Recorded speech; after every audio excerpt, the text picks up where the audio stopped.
Hello, hello, hello. Good morning to all of you, and good morning to our YouTube channel. तो कैसे हैं आप सब? मुझे उम्मीद है कि आप सब अच्छे होंगे, स्वस्थ होंगे।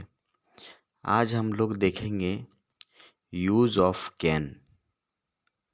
जैसा कि हम लोग मॉडल्स के बारे में इंट्रोडक्शन क्लास पहले देख चुके हैं, जिसमें से एक कैन भी आता है, और आज हम लोग देखेंगे कि कैन का यूज़ हम लोग कैसे कर सकते हैं। तो चलिए हम लोग यूज़ ऑफ कैन को देखते हैं और समझने का प्रयास करते हैं और सीखते हैं कि कैन का यूज़ हम लोग कहाँ कर सकते हैं और कैसे कर सकते हैं। So let's start. The first point is it shows power, ability and capacity. सबसे पहला जो पॉइंट आपका आता है वो आपका क्या दिखलाता है? पावर को दिखलाता है, आपके क्षमता को दिखलाता है, योग्यता को दिखलाता है और आपकी कैपेसिटी को दिखलाता है। ठीक, तो देखते हैं हम लोग एग्जाम्पल के माध्यम से समझते हैं। तो सबसे पहला जो आपका एग्जाम्पल है वो है I can swim across the river. I can swim across the river. तो इसमें क्या है कि मैं नदी तैर करके जो है उस पार जा सकता हूँ या नदी में तैर सकता हूँ। ठीक, तो ये आपका हो गया पहला sentence, I can swim across the river. नदी तैर के मैं पार कर सकता हूँ, ये आपकी क्षमता को दिखलाता है। ठीक ना। दूसरा है I can solve the problem. I can solve this problem, मैं इस समस्या का समाधान कर सकता हूँ। ये भी क्या दिखला रहा है? तो आपकी क्षमता को दिखला रहा है, यानी आपकी जो भी क्षमता है उसके बारे में दिखलाया जा रहा है। अब क्या दिखला रहा है? ही कैन स्पीक इंग्लिश, वह अंग्रेजी बोल सकता है। ये भी उसकी एक प्रकार की क्या है? क्षमता है। चौथा है आपका the monkey can climb a tree. Monkey जो है पेड़ को चढ़ सकता है। ये क्या है? ये भी उसकी क्षमता को दिखलाता है ना। तो इसी प्रकार से हम लोग देख सकते हैं इन चारों सेंटेंसेस में कहीं ना कहीं ये दिखाया जाता है कि आप में दम है कुछ करने का। ठीक है, बहुत ही ज़ोरदार तरीके से जब हम लोग कुछ अपने करने की एबिलिटी, पावर, कैपेसिटी को दिखाते हैं तब हम लोग कैन का यूज़ करते हैं। ठीक, सीधा सा आप लोग इस बात को याद रखेंगे। तो देखिए नोट में क्या है, meaning of can of these sentences. इन सभी सेंटेंसेस में कैन का क्या मीनिंग होता है वो हम लोग देखते हैं।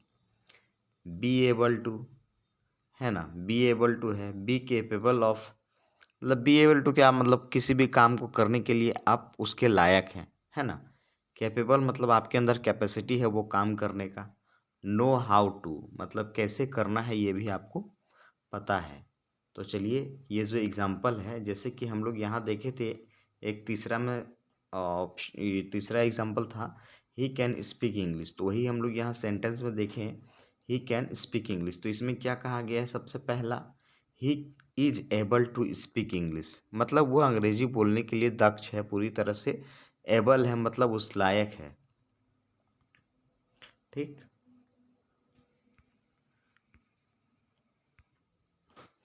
अब हम लोग देखेंगे अगला क्या है। He is capable of speaking English, मतलब वो कैपेबल है अंग्रेजी बोलने के लिए। अब आपका तीसरा क्या है हो जाएगा? तीसरा हो जाता है he knows how to speak English, वह जानता है कि अंग्रेजी कैसे बोली जाती है। तो ये आप लोगों ने पहला पॉइंट देखा यूज़ ऑफ कैन के बारे में। अब हम लोग इसका अगला पॉइंट यानी बी नंबर पॉइंट हम लोग देखते हैं, उसमें क्या बताया गया है कैन के बारे में। तो चलिए देखते हैं। देखिए दूसरा पॉइंट अब क्या है? फॉर परमिशन, मतलब परमिशन लेने के लिए, अनुमति लेने के लिए हम लोग इसका यूज कैसे कर सकते हैं। कुछ एग्जाम्पल से हम लोग समझते हैं। पहला जो आपका एग्जाम्पल है यू कैन गो नाउ, आप जा सकते हैं। तो इसमें क्या आपको आदेश दिया जा रहा है, मतलब परमिशन दिया जा रहा है कि आप जा सकते हैं। दूसरा है you can take books from the library, आप लाइब्रेरी यानी पुस्तकालय से किताबें ले सकते हैं, ये भी आपको परमिशन दिया जा रहा है। कैन आई सिट डाउन, क्या मैं यहाँ बैठ सकता हूँ। Can I have some more bread please, क्या मैं कुछ और रोटी ले सकता हूँ। हालांकि यहाँ पर ये जो नंबर 3 और 4 है जिसमें आप आदेश ले रहे हैं, इसमें कैन से ज़्यादा मे सूटेबल करता है, इसीलिए हम लोग यहाँ नोट में दिए हैं। आगे हम लोग देखेंगे। देखिए नोट में क्या है कि meaning of can of this sentences. पहला क्या है इस सेंटेंस में, बी अलाउड टू और बी परमिटेड टू, है ना। तो इसमें बताया गया है कि आपको अलाउड किया जाता है, अलाउड करने के लिए है और आदेश देने के लिए है। तो पहला एग्जाम्पल देखिए, एग्जाम्पल तो हम लोग यहाँ देख चुके हैं, अब हम लोग एक एग्जाम्पल के माध्यम से समझते हैं कि क्या है इसमें। You are allowed to go home, आप घर जाने के लिए अलाउड हैं। और ये क्या है, you are permitted to go home, मतलब आपको अनुमति दिया जा चुका है कि आप घर जा सकते हैं। तो ये रहा आपका फॉर परमिशन के लिए, ठीक है। और जैसा कि मैंने ये नंबर 3 और 4 आपको बताया जिसमें पहले कैन हम लोग यूज़ किए हैं अनुमति लेने के लिए, इसमें हमेशा आप लोग याद रखें कि कैन थोड़ा सख्त काम के लिए दिखाया जाता है, लेकिन जब हम किसी से आदेश लेते हैं तो जनरली हम लोग किस चीज़ का यूज़ करते हैं, तो मे का यूज़ करते हैं जो पोलाइटनेस को दिखलाता है। तो कभी भी हम लोग यूज़ करेंगे तो कैन आई सिट डाउन की जगह अगर हम लोग मे आई सिट डाउन या फिर मे आई कम इन का यूज़ करते हैं तो वो ज़्यादा बेटर होता है। तो चलिए हम लोग देखते हैं। देखिए नोट में भी दिया हुआ है मैंने कि can is less formal than may in this sense. कहने का वही मतलब है कि कुछ सेंस में होता है कि आप किसी से अगर आदेश लेते हैं तो कैन से ज़्यादा बढ़िया वहाँ सूटेबल होता है मे। तो कभी भी आप आदेश लेने का अगर यूज़ करेंगे तो आप लोग वहाँ मे का यूज़ करेंगे, है ना। तो ये रहा दूसरा पॉइंट। चलिए अगला पॉइंट हम लोग देखते हैं, नंबर सी में कौन सा पॉइंट है हमारा। नंबर सी में है थियोरेट्रिकल पॉसिबिलिटी। थ्योरी मतलब क्या होता है, सिद्धांत, मतलब सैद्धांतिक संभावना। सैद्धांतिक संभावना जो है उसमें भी हम लोग कैन का यूज़ करते हैं। जैसे पहला है एनीबॉडी कैन मेक मिस्टेक्स, ये तो सिद्धांत है, ठीक है, ये कभी बदल नहीं सकता है। Anybody can make mistake, electricity can be dangerous, ये सबके लिए सेम रहता है। एनीबॉडी कैन मेक मिस्टेक्स मतलब किसी भी आदमी से या फिर किसी भी व्यक्ति से गलतियां हो सकती हैं। और electricity can be dangerous, electricity यानी बिजली जो है वो खतरनाक हो सकती है। तो ये क्या है, एक सिद्धांत है और ये जहाँ तक के सबके लिए सही होता है, किसी के लिए अलग नहीं होता है, ठीक। तो ये रहा आपका नंबर सी और तीसरा पॉइंट जो हम लोग कैन का यूज़ में देखे। अब देखते हैं नेक्स्ट पॉइंट और जो लास्ट पॉइंट रहेगा हमारा, तो चलिए देखते हैं। ये रहा लास्ट पॉइंट जो यूज़ ऑफ कैन में हम लोग आज देख रहे हैं। तो हैबिट एंड नेचर, हैबिट या नेचर, आदत या स्वभाव, है ना। जो भी आपका आदत है या स्वभाव है उसमें भी हम लोग बोलचाल की भाषा में कैन का यूज़ कर सकते हैं। तो कैसे कर सकते हैं, आइए हम लोग जानते हैं एग्जाम्पल के थ्रू। पहला जो एग्जाम्पल है, ए लायर कैन डिसीव एनीवन, एक धोखेबाज आदमी किसी को भी धोखा दे सकता है, एक झूठा आदमी किसी को भी धोखा दे सकता है। यहाँ डिसीव मतलब क्या होता है, धोखा। तो लायर मतलब होता है झूठा, मतलब एक झूठा व्यक्ति जो होता है किसी को भी धोखा दे सकता है। ये आपका क्या है, ये नेचर है, ये स्वभाव है, ये सही चीज़ है कि एक जो झूठा व्यक्ति होता है वो किसी को भी कभी भी धोखा दे सकता है, ये उसका नेचर है।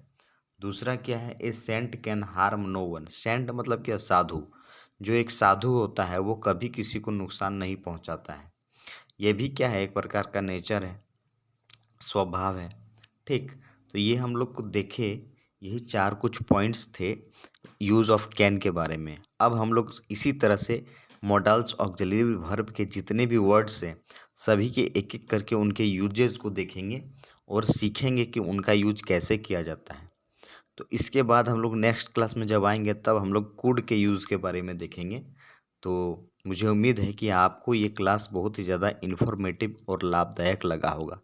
अगर आप लोगों को हमारा ये क्लास अच्छा लगा तो आप हमारे इस चैनल को सब्सक्राइब कर लें और बेल आइकन को प्रेस करके ऑन कर लें, ताकि जो हमारे क्लास की नोटिफिकेशन है वो आपके मोबाइल तक सबसे पहले पहुंच जाए और आप हमारे इस चैनल से जुड़ जाएं और ग्रामर को और ज़्यादा अपना इम्प्रूव कर सकते हैं थ्रू बहुत ही आसान तरीके से, अगर आप बिगिनर हैं और शुरुआती दौर में ग्रामर सीख रहे हैं तो काफ़ी अच्छे तरीके से आप हमारे इस चैनल में जुड़ कर के ग्रामर सीख सकते हैं। तो ज़्यादा से ज़्यादा लोगों तक आप हमारे इस चैनल को शेयर करें और लाइक भी कर सकते हैं। और अगर आपने सब्सक्राइब नहीं किया है तो हमारे इस चैनल को सब्सक्राइब कर लें। और हमारे चैनल का नाम है learn English with Phagu sir. और मुझे उम्मीद है कि ये क्लास आपके लिए बहुत ही लाभदायक होगा और आपने इस क्लास से बहुत कुछ सीखा भी होगा। तो आगे से जहाँ तक मैं समझता हूँ कि आपको कैन का यूज़ करने में कहीं प्रॉब्लम नहीं होगा। और अगर आपको इस क्लास में किसी चीज़ को समझने में प्रॉब्लम हुआ है तो आप कमेंट बॉक्स में कमेंट भी कर सकते हैं, ताकि अगले क्लास में मैं उसके सुधार करके आपको आपके लिए एक वीडियो बना सकूं और अच्छे तरीके से उस प्रॉब्लम को सॉल्व कर सकूं, है ना। तो हालांकि मुझे उम्मीद है कि प्रॉब्लम तो नहीं होना चाहिए, लेकिन अगर फिर भी कोई प्रॉब्लम है तो आप लोग कमेंट बॉक्स में कमेंट कर सकते हैं। तो चलिए आज का क्लास हम लोग यहीं समाप्त करते हैं, फिर मिलते हैं नेक्स्ट क्लास में। तब तक के लिए bye bye, have a good day. आप सबका दिन अच्छा हो, शुभ हो, स्वस्थ रहें, मस्त रहें, पढ़ते रहें और हमारे चैनल से इसी तरह से जुड़े रहें और लाइक करें हमारे इस चैनल को, जिससे हमें मोटिवेशन मिलती है नए नए वीडियोज़ लाने के लिए। तो चलिए आज का क्लास हम लोग समाप्त करते हैं। तब तक के लिए bye bye, have a good day.